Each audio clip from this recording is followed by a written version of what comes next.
Yeah, so I guess I'll just say a little bit about emergence, and then if you want to introduce yourself, or I could basically read your bio, whichever you prefer. So, emergence is kind of coming from this motivation that, there's a ton of global systemic problems that we're facing today, from climate change, pollution, disease, and so on. And then also there's a ton of technology that's coming out of, Stanford and all over the world that might offer some solutions there. So we're basically just trying to create a nexus to bring people together around these ideas and think about them in sort of a holistic, ethical, and new ways that would be entrepreneurial. And so concretely, we're offering these speaker series to just start discussions around these topics, and also there's some courses being offered. So I think last spring there was BioE 394, which was entrepreneurial opportunities for innovation for planet health, which I took, and it was a really fantastic class. And I think some version of that will be offered in the coming quarter. And then going forward, we're also hoping to provide some funding opportunities for graduates and postdocs, as well as mentorship opportunities for the same, to sort of take their ideas from, bench to the world. So with that, Kentaro, would you like to introduce yourself? Sure, happy to. Yeah, okay.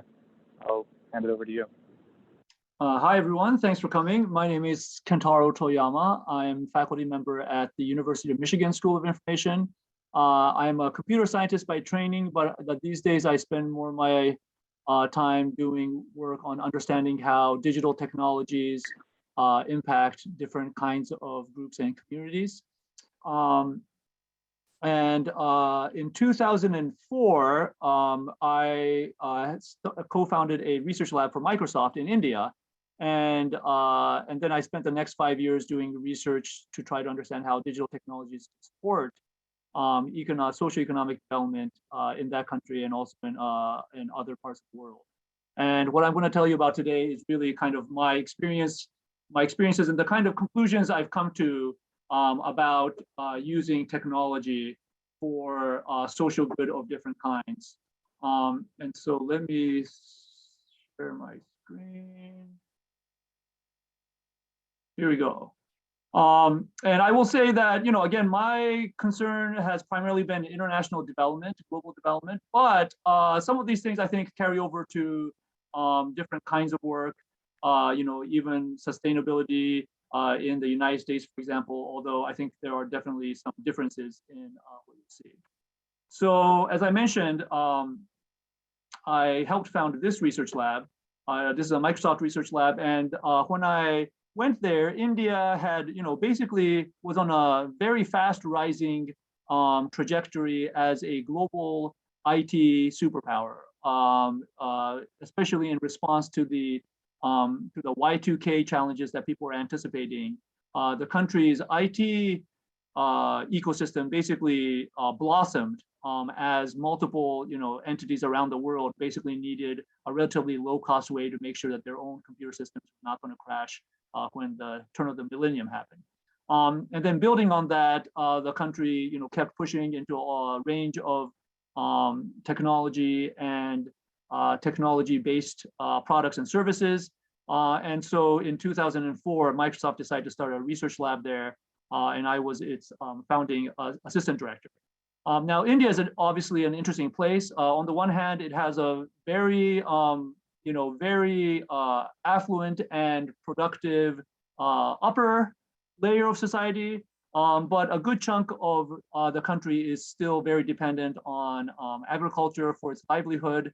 And I would say about 2/3 of the country still lives in poverty, at least by any US standard. So in that context, one of the reasons why I went was to try to see if we could find different ways for digital technology to support socioeconomic development. And I'm going to tell you next about one of our projects. So we want to see, among other things, whether we could do something in education. And so we went and visited a bunch of rural government schools. And this is the kind of situation that we often saw. So they would often, not the majority of cases, but often they would have computers in a computer lab like this. And then as you can see here, there's 3 children each sitting at one computer. It was not uncommon to see 5 to 1 or even 9 or 10 to 1. And so we thought, hey, this is a situation where possibly there's a technological solution. Often in these cases, what happens is a dominant child will take over the mouse and keyboard, and all the other kids are left without any real interaction. So we came up with this very simple idea to plug in multiple mice per PC. And then on screen, we wrote software that basically had different colored cursors for each mouse. It's basically a video game-like situation. And then you can write software to enable different kinds of either competitive or cooperative games. And when we did research about this, we found that you could, for certain kinds of learning tasks, that you could have 5 children to a single computer and have the same gains for each child as if they had 1 computer to themselves. And more than that, you'll see a difference in terms of their expression. So at the top, you see this image of 5 children at a laptop. And I mean, they're literally, kind of crawling over each other to get some access because, something on screen is happening that looks very interesting. And you can also see they're not too happy, right? Like their expressions on their faces are, there's more competition than there is any kind of collaboration. And then this is a situation with multiple mice. Each child has a mouse. They're all very engaged. They're all smiling. One thing that you would see if we were to fast forward each of these situations for even 20 minutes is that in the first case, what happens is that the other children without the control walk away after a while because they're bored. They're not doing anything really meaningful. And then even the child with the mouse eventually gets bored because now his friends are not there. In the second situation, all the kids are meaningfully engaged, and with very little effort, they would remain engaged for at least 20 minutes. We heard from one of the children, why doesn't every computer have multiple mice? So given that the research suggested that this was a meaningful intervention, we thought, hey, let's take this to other schools. And we very quickly ran into a situation where other schools were just not ready to take this technology. They would, again, often have computers, but sometimes the computers would be locked up in a closet because the headmaster was concerned that they would be accountable for any damaged equipment, or the teachers were very reluctant to take their students to the computer lab because they didn't really know what they were supposed to be teaching in that room. Or as in this case, you can have computers that are out and about, but they're in a state of disrepair. And all of these things basically suggested that there were larger institutional challenges that most schools experienced around the use of computers, and that in and of itself, the provision of better technology didn't really help do anything in those cases. And I experienced this kind of lesson over and over and over.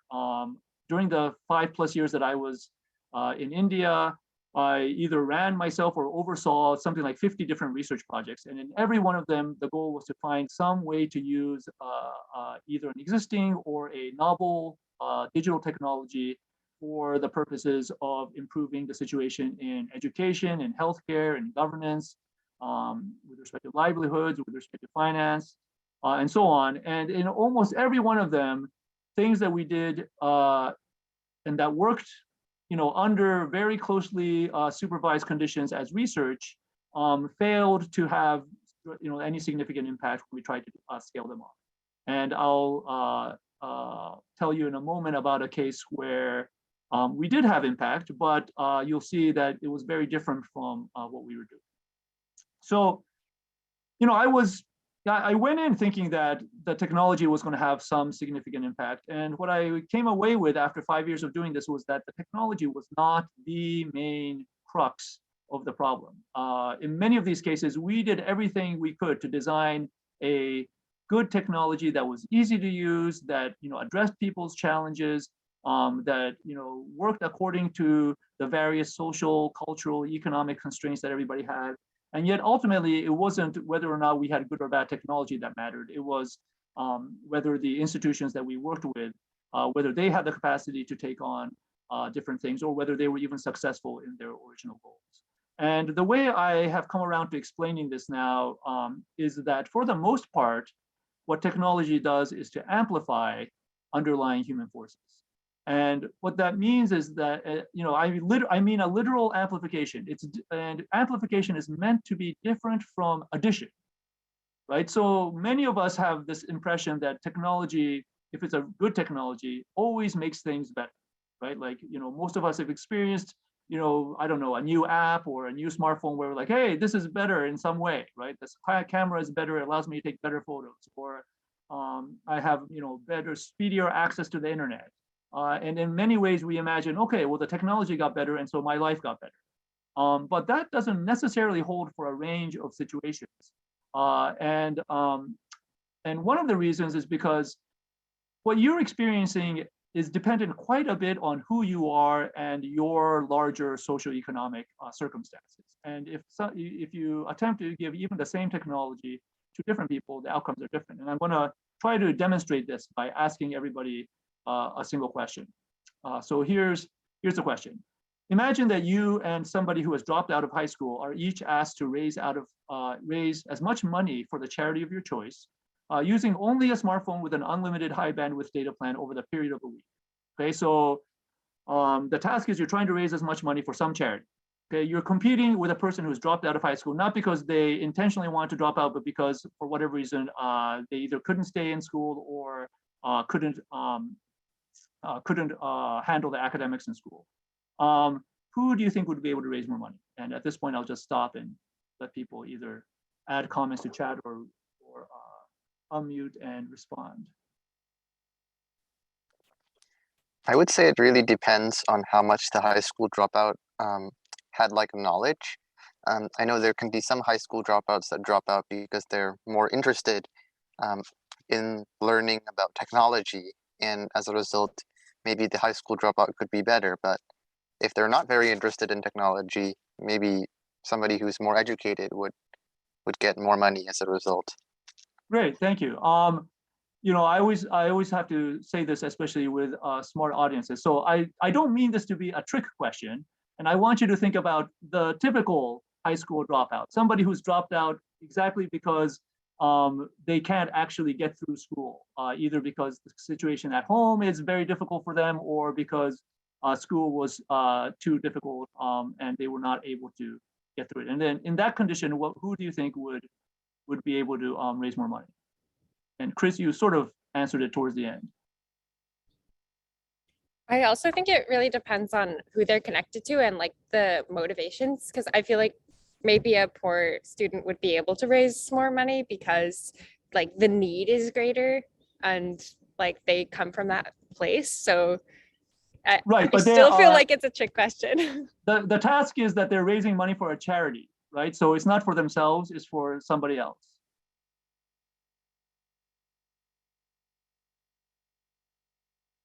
So yeah, Brandon's responding that, you as in we, one of us, could raise. And again, yeah, it's really not meant to be a trick question. So the idea is that, I guess, let me ask you this. For those of you who might think that this is not a trick question and the answer is relatively obvious, why would you think that you would be able to raise more money?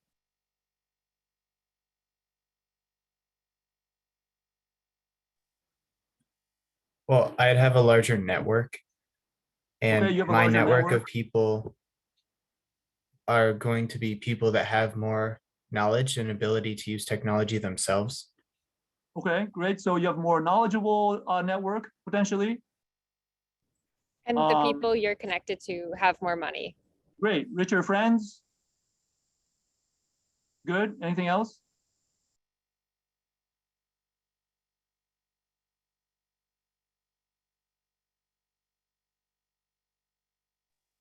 Well, presumably I have the self-confidence to get through school. And so I'm going to have more motivation to actually complete this fundraising project. Okay, you might have more motivation or ability to complete it. So all of those are definitely likely. And again, I want to emphasize, I really mean this to be the average case. So yes, I'm sure there will be exceptions where somebody, who knows, maybe they're an incredible social media influencer and dropped out and they're terrible at academics, but they have 1 million followers. And if they ask, everybody will donate $1 and they'll raise $1 billion in a day.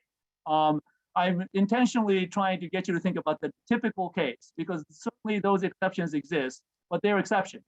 And another way to think about this is, again, is to think about the opposite case. So let's say you were competing with a former president, let's say President Obama. Okay, who do you think would be able to raise more money? President Obama. Right. And again, I don't know, maybe some of you are, influencers with, 10 million followers who could outraise, money compared to him. But again, for the typical case, I think it should be pretty clear, right? And again, what is it that President Obama has that any of us don't? Well, again, it's a network of people who are likely to be much more wealthy. People, he has immediate recognition. If he asks for money, my guess is most of us would say, sure, why the heck not, if he sent me a personal email. And so there's a range of reasons why there's a difference. And the important thing here is that I'm intentionally fixing the technology, right? You are only allowed to use a particular technology, a very powerful technology, for the period of a week. But depending on who you are, your capacity, who your network of social network is, the outcomes are dramatically different. And so, the point of this thought experiment was to, again, suggest that for the most part, on average, what technology does is to amplify underlying existing human forces, not necessarily to add a fixed amount. So next, I'm going to take a step back at a slightly broader level and take a look at a larger context. So these are graphs from the U.S. Census Bureau. The bottom line in green shows the rate of poverty in this country, starting from about 1960 until almost the present. If you were to extend this back to about mid-1940s, you would see that the rate of poverty showed a steady decline until about 1970, and then since then has remained pretty stagnant. And also, since about the 1970s, we've basically seen an explosion of digital technologies, right? And we've had a golden age of this kind of innovation, not just in terms of the things being invented, but also in that they have really penetrated widely across society. So I do some work with lower income communities, for example, in Detroit, and it's astonishing how many people have mobile phones, and smartphones, and are on Facebook, are on Google, are on all the platforms we are, and many of them don't have jobs. Right, so it's not as if the technology changes people's fundamental underlying economic situation. It's that whatever it is that they're doing, again, is reflected and amplified to some extent. So this is just to show that despite the rhetoric that you often hear from Silicon Valley, it's not clear that the giant economy that we're all thinking it helps grow the economy. It's definitely growing the economy, but it's not clear that it is contributing to other things like decreasing poverty. And I don't mean to suggest that the digital technology has caused this stagnation. I actually think it's the other way around. We have, for various reasons, political and cultural and social and economic, we don't believe in eliminating poverty in this country. A lot of people think that it's actually a good thing that there is inequality because it causes people to work harder for more rewards. And so given that cultural background, the technology doesn't amplify any attempt to eliminate poverty. In the early days, when social media first came out, people would say, "Hey, with all these new ways of connecting, we'll be connected to people that we wouldn't otherwise meet. We'll become more empathetic with each other. We'll understand other people's problems, and we will become politically more coherent, and there will be world peace." By the way, those are not exaggerations. I can point you to excerpts of very prominent thinkers, journalists, reporters, tech entrepreneurs, non-tech entrepreneurs, all making claims about what the social media was going to do for the planet. And if anything, we've seen again that exactly the opposite has happened, right? So political scientists have looked at political polarization in the United States, and we've become more polarized than ever.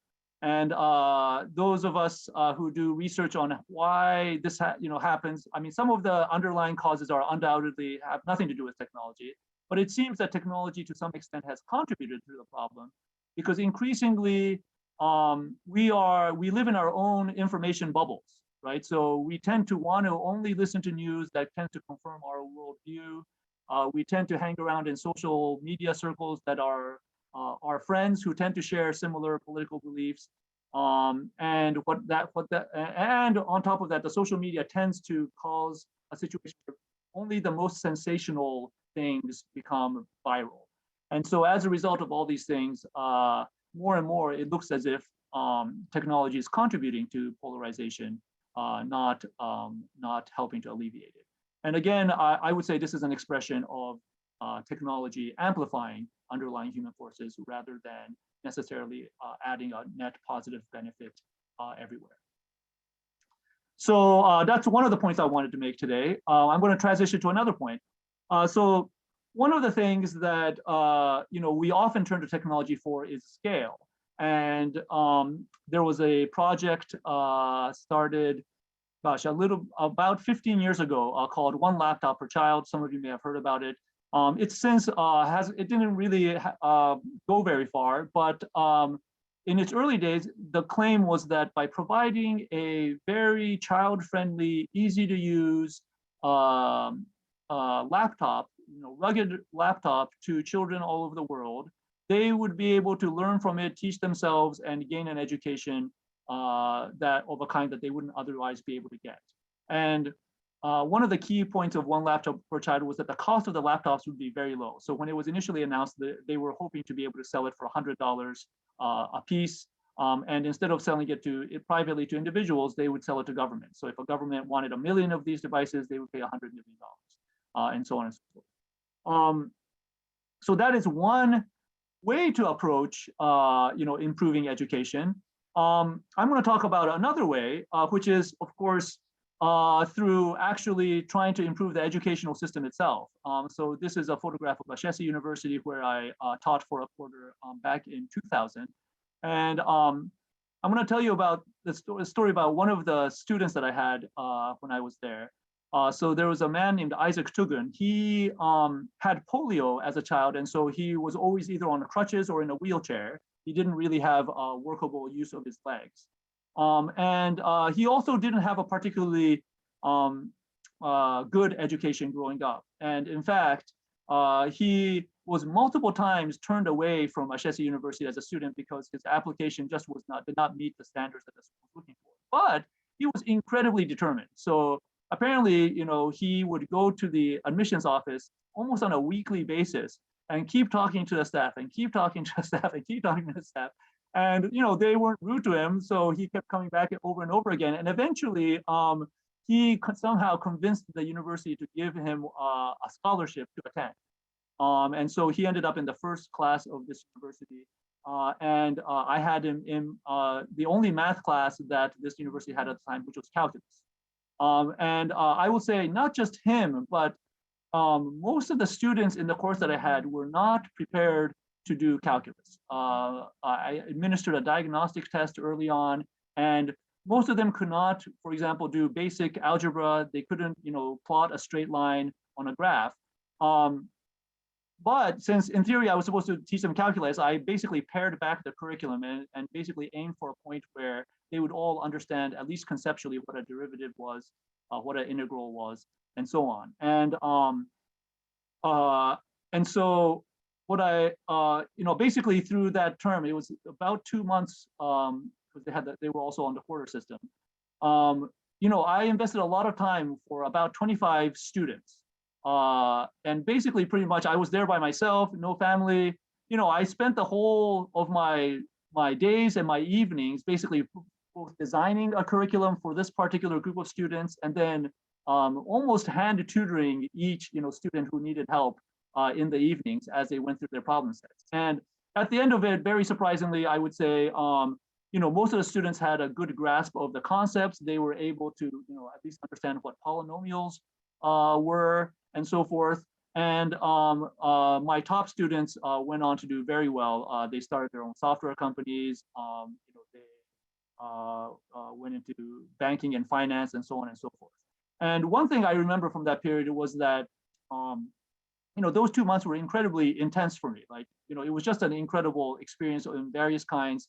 But I just remember how hungry these students were to learn, simply because they were conscious of the fact that there was much more to learn than they were taught in their schools up until college, and also how much how much a very kind of close either one-to-one or small group education really did. I mean, some of these students came in with a complete inability to do anything resembling algebra, to the point where they could actually compute derivatives and integrals of simple polynomial equations. And so to me, it was a dramatic jump in the space of 2 months.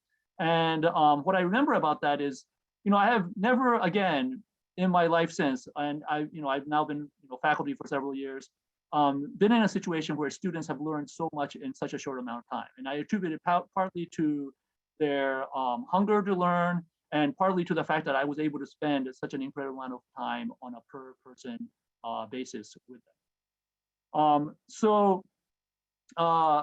Going back to Isaac, he graduated from the university and went on to become an advocate for disabled people within Ghana, and rose to a fairly prominent position. At some point, he was working as the disability officer for a large NGO. And so he, the education made a big difference. I remember he got a C in my calculus class, but he was so happy to have gotten a C. And my guess is he, did similarly well in other classes as well, which is he put in his heart and soul into it, learned a lot, may not have been, the A+ student, but still came out being far more capable than he was going in. And, the one thing I'll say about that is that it's compared to, helping people at that level, inventing a technology is quite easy. And then of course, if you already have the design of a technology, then manufacturing it and disseminating it is also quite easy. But the actual effort it takes to really support people on a one-to-one basis, I think, is something quite different. And oftentimes what you find is that things that have large-scale impact often don't have a lot of depth in their impact. And conversely, things that have a lot of depth in their impact are very difficult to scale because they're often human intensive. All right, finally, let me get to my third point. So this is Rick and Gandhi, who, by the way, I recommend you might want to invite to one of these sessions in the future. He is the founder of a nonprofit called Digital Green. That's actually, its offices are based in San Francisco. But he worked at Microsoft Research India when I was there as a researcher. And what he was interested in was finding some way to use digital technology to support smallholder agriculture in that country. And when he started working with us, we had an idea for him, which was to see if there was some way to use video in a way that would support agricultural extension. And he went and worked with a small nonprofit organization a couple of hours outside of Bangalore, and basically lived there for 6 months in the rural areas, and tried every possible thing he could think of, where the goal was to say, okay, I'm going to try to either shoot different kinds of videos to support farmers, and then find different ways to get farmers to view them and discuss them and take up the positive practices that this NGO was trying to encourage for this organization. And 6 months later, he came back to the office and said, hey, Kentaro, I think I found a methodology that seems to work. And basically what it is to produce short 10-minute how-to videos involving actual farmers, and then using those videos in group sessions where they watch the videos and then discuss the content together. And so I said, okay, that's great. Let's go and figure out if this actually works. And so he ran a controlled trial where he compared his version of this video teaching, Digital Green, with different other ways that have been traditionally used to educate farmers. One is basically what's called training and visit extension, where an extension officer who is an agriculture expert kind of goes door to door and talks to farmers, asks them about their problems, and tries to help them solve them. Another version is where you get a group together and have a poster about a particular topic, and then the group together talks about the poster. And what we found is that over time, using the videos had a 7-fold impact over the traditional method, and double the impact over the poster method in terms of causing farmers to adopt new practices. And it was also 10 times more cost effective because we were able to reuse the same videos in multiple villages, and because of the kind of the group-based teaching format. Now that was the research. A paper was published about that, and then several years later, we also ran a couple of randomized control trials to verify this in different contexts. But the big question is, how did this ultimately have impact on farmers? And for that, I need to tell you that Ricken, soon after completing this evaluation, he said, look, I'm not interested in becoming a researcher for life. What I really want to see is actual impact on farmers. And so what I want to do is take this idea and spread it. And so I helped him start a nonprofit called Digital Green. And then he quit as a researcher, became that nonprofit's executive director. And then since then, he has consistently been able to grow the organization. Our first major grant was from the Gates Foundation, because we were able to put in touch with Bill Gates. And there was an interesting chain of emails that followed that led to a $3 million grant. There was a big project in the state of Bihar in India, et cetera, et cetera, et cetera. And a little over a decade later at this point, this has impacted 2 million households, both in India and Ethiopia. And in many of those cases, we've seen farmers' welfare increase by anywhere from 20% to 100%. So the main lesson here is that you need to do something different from research or design or invention to actually have the real world impact. So again, as technologists, we often grow up hearing stories of, I don't know, Thomas Edison, who, through a lot of invention, was successful in getting things across. But the interesting thing about Edison was that he was also an incredible entrepreneur, and he put in a lot of effort into, into manufacturing and disseminating the technologies invented as he did in the invention itself. So point number 3 that I want to make is that impact and scale require a different set of skills from design and innovation. And wait, to clarify, do you mean that the skills are to design and invent to have impact and scale, or is it like those are different? Yeah, I meant to say that whatever skills you need to be a designer and an engineer or an inventor are different from what it takes to have real impact and to scale the technology. Got it. Thank you. And some kind of overall lessons about community engagement that, some of these I think kind of follow from as corollaries from the things I've been saying. Some of them are kind of implied. So I'll just go through these and we can open it up for questions and discussion. So one is, of course, in all of the work that we did in India, we always tried to work with a local organization, whether it was a government agency or a nonprofit. Primarily because, especially in my case, I'm not Indian. Some of my colleagues were Indian and would often, speak some of India's major languages. But in a lot of the communities that we worked in, there were dialects that nobody in our lab understood. And so at the very least, we needed people who could help to translate. But more than that, we needed kind of trusted access to those communities. And for that purpose, it really helped if we worked with an organization that had that access and rapport built in. And so usually our methodology was to first start off by looking for either a nonprofit or a government agency that had the same kind of overall goals that we did. And if they were open to experimenting with technologies, we would basically work with them and they would help us interact with the local community. Another thing I would mention is that it really helps to understand your own kind of motivations and inclinations in terms of what you want to get out of the project. And most of us, we go into these things because there's some aspect to which we want to, there's some selfless part of us that we want to express. But very few of us are saints. And I'll be the first to admit that, in most of this work, a lot of this is about my personal research interest, personal career advancement, personal reputation, as it is about the impact that I want to have on particular communities. And if you are unaware of that side of yourself, you will routinely make decisions that are based on intuitions that you have that are really not for the community. They're more about how you can achieve something that you're yourself seeking. Being aware of it helps because then you can at least be conscious. Like, for example, in my case, I want to publish research papers, and that's an important part of my work and my job, and it's an important part of my identity. But I can also tell you that publishing a research paper has not done a single thing for any of the people, any of the communities I've worked, right? Like, they can't read those papers. The papers in and of themselves don't bring resources to the communities.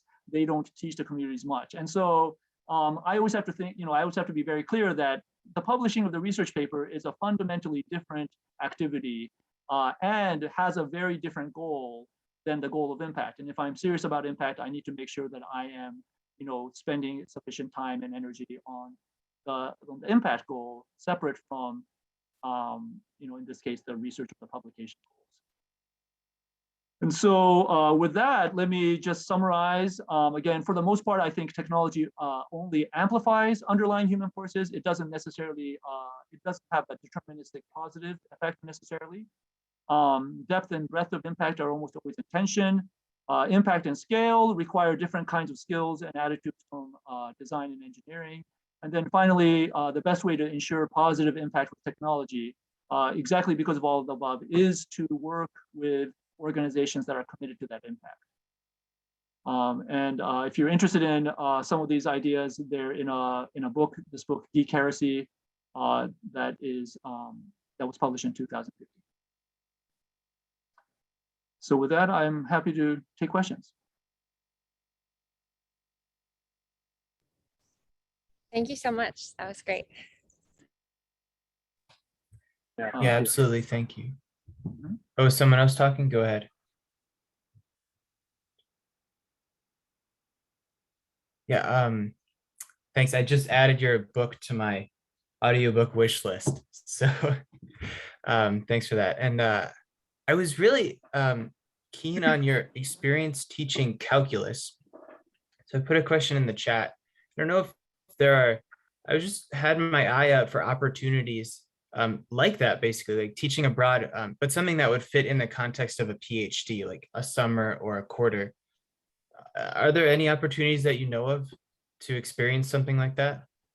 That's a good question. I'm not, I don't right off the cuff know of any opportunities straight off, but I would also say that a lot of places like Ashesi University are hungry for people to come and visit them, via visiting lecture or whatever.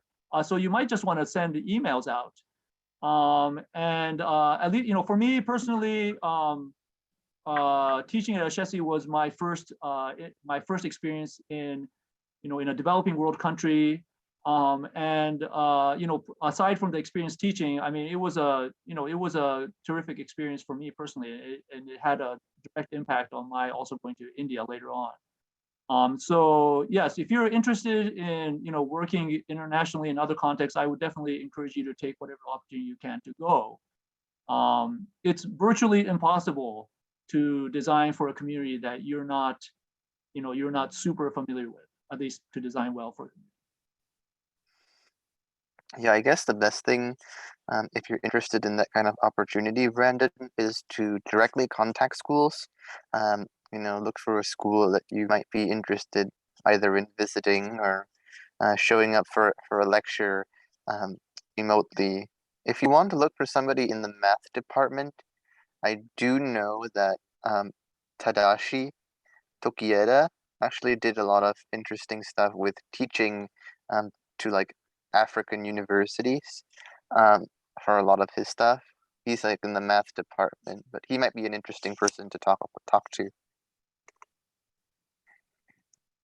And here's his email. Thank you. Yeah, thanks a lot. Record it for posterity. I really liked the point you made, Kentaro, about how you can't rely on the technology alone. And based on my experience in a behavior design lab, like we have a training and it's online, and like the plan was for this to like spread among climate action professionals, but it's really hard to see like what difference it's making without having like constant correspondence with the people who are watching the videos and trying to apply them. And so like that component of human interaction is like such a good insight. And I loved the example of the farmers, the green digital green. Yeah, so I think that would be something to apply here. So thank you. Absolutely. I have a question. Thank you, Kentaro, so much. This was a really an illuminating talk. Since I've worked in international development, I've seen that like a lot of technocratic fixes are used quite often. And my approach is very much towards like decolonization and how do we work with communities and not on them. I'm curious how your values and what your kind of like what your values have been towards development and what your approach is, and maybe some of the ethical questions that you've grappled with. I read in your bio that you're a fellow for the Dalai Lama Center of Ethics, so I'm really just interested in what kind of your personal journey has been with all of this. Sure. Yeah, I guess I'll start with where I've landed.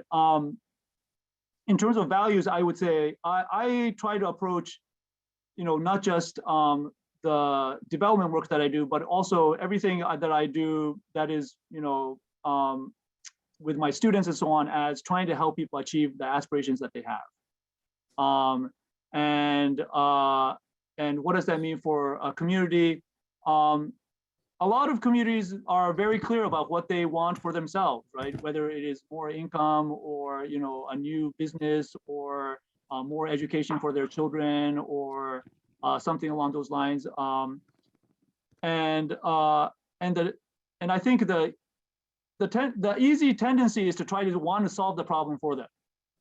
And sometimes that's possible, but most of the time, anybody who's coming from the outside is not going to be with them for the rest of their life. And so if you don't provide some opportunity for them to ultimately be able to do things themselves, then it's not going to stick. And so, I think it's really important to try to understand what people's aspirations are, and then, because that's what they ultimately want, and then try to see if there are ways in which you can support their ability to express that aspiration on their own. With respect to technologies, I would say more and more, I'm personally skeptical of technology-based solutions to things, but I do think there's a role for them. It's just I'm no longer personally interested in them as much. But even with technologies, there's always a question of, okay, is this a technology that this community can really support? Can they fix it, or find a way to fix it if it breaks? Is it a technology that really fits within their normal everyday life? Questions like that, I think are really important in the design. And then ultimately, does it really help them achieve an aspiration that they have, or is it a stopgap measure for something that's may alleviate a problem in the short term, but doesn't address their longer term aspirations? So I talk more about this in the book, but overall, my inclination is always try to, first of all, understand the aspirations that already exist in a community, and then to look for ways to help that community achieve its own aspirations. Thank you. Yeah, I'm just wondering, like, I'm kind of curious about what you think about, education technology things like MOOCs, Coursera.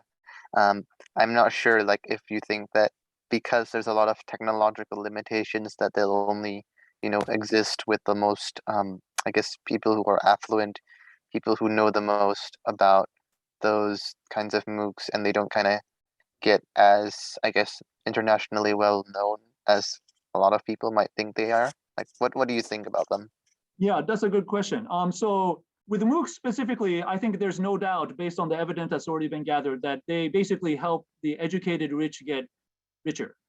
Which is to say, if you're already well educated and you have good study habits and you have a reasonable life that doesn't require you to work 2 or 3 jobs, then you can learn a lot more. You can learn a lot from MOOCs. But I personally think that the problems of education in the world are not of helping people who are already well educated get more educated. There are almost always problems of people who don't have a good education to get a good education. And for that group, I would say MOOCs do next to zero in terms of actual value. The marginal cases are occasionally you get some, kid somewhere who is super, super motivated and super, super smart naturally, and they would have no other option other than through a MOOC to get access to similar materials. And so maybe they literally bootstrap themselves up. Although even then, they often won't end up with the credentials that are required to really make a transition into a different kind of social class. And also, there are uses of MOOCs where there's a human, if not a teacher, a human facilitator in the loop. And I think those kinds of situations are actually very productive uses of MOOCs. But the one thing that people don't understand about education is that we keep thinking that it's about information and knowledge, which of course it is. But the real difficulty of education is the social motivation that the student gets in order to put in the hard mental work to learn stuff, right? So, studying is not easy, and literally nobody else can study for you, right? Like it doesn't help anybody if somebody else is studying for you. And so the question is, how do you get a student to do the mental push-ups that are required to learn things? And that's purely a social question. It's how do you motivate that student? And most of us are not motivated by a computer telling us we did a good job. And so you need a human being that is there, that is either encouraging you or scolding you or prodding you or pushing you or inspiring you. And those are all the things that very good teachers do. But we still don't have a technology that can replicate that. I don't know, maybe eventually we'll have humanoid robots that look just like human beings, and it will interact with them just like human beings. And at that point, we could have robot teachers. But even then, my guess is, rich people will have the best models and poor people will have to do with outdated, used robots.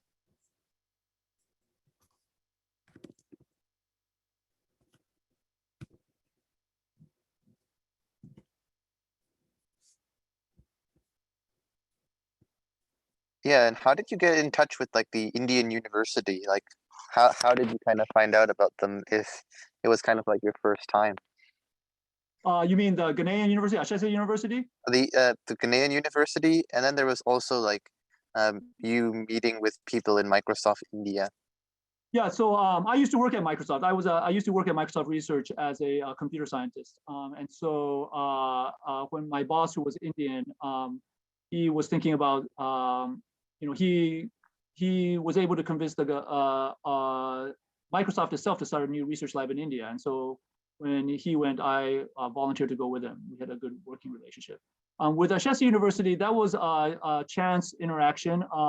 I had a good high school friend who became vice president of that university in its founding years, in its early years. And she had gone to business school with the founder, who was a Ghanaian man, who coincidentally also previously worked at Microsoft. I didn't know him through Microsoft, but he wanted to start a university, and they did. And I was in touch with the vice president, and the first year she said, "Hey, Kentaro, we need a calculus teacher really quickly. Any chance you'd be willing to take a few months off to do that?" And I had mentioned before that I might be interested in teaching there at some point in the longer term. And so yeah, that's what had happened. Cool. You said something at the very beginning of your talk that kind of caught my attention about sort of the similarities and differences between sustainability challenges in the US and I think between India. And I was curious what kind of things you were weighing there. Yeah, so I think one of the things that, by now we've learned about sustainability is that this is, again, a social challenge, right? Like there are certainly ways in the margins in which you can help people who are already strongly committed to sustainability to become more, act in ways that are more sustainable. But, the biggest issues we have are of our own behavior, which, even people who are, who believe in sustainability are having a hard time getting away from. So for example, I believe in sustainability, right? And I do little things like recycle, conserve energy when I can, try to drive less, all of that. But the biggest problems that, the biggest way in which I'm arguably contributing to climate change, for example, is by flying internationally. One trip annually basically undoes everything else I'm doing towards sustainability in my life. And so then the question is, well, would I really give that up? And I have to say, it's hard. Like, you know, I want to go to different places on vacation. I want to go to international conferences where the people that I want to talk to are there, right? And so I think these are changes which only happen as, you know, socially we all kind of, you know, impress upon each other the importance of doing certain things or not doing certain things, and as a society change our behavior. I do think with sustainability there are some dramatic things that can be done through technology, but very few of them are things that won't also require some kind of significant social shift. And so, yeah, I would say in that respect, it's similar to international development in that, you know, kind of very close up, deep change in individuals is arguably what we want, but that's super difficult to achieve at scale. You know, any one of us can possibly cause deep change in, you know, a small number of people, or we can do something relatively minor for a lot of people.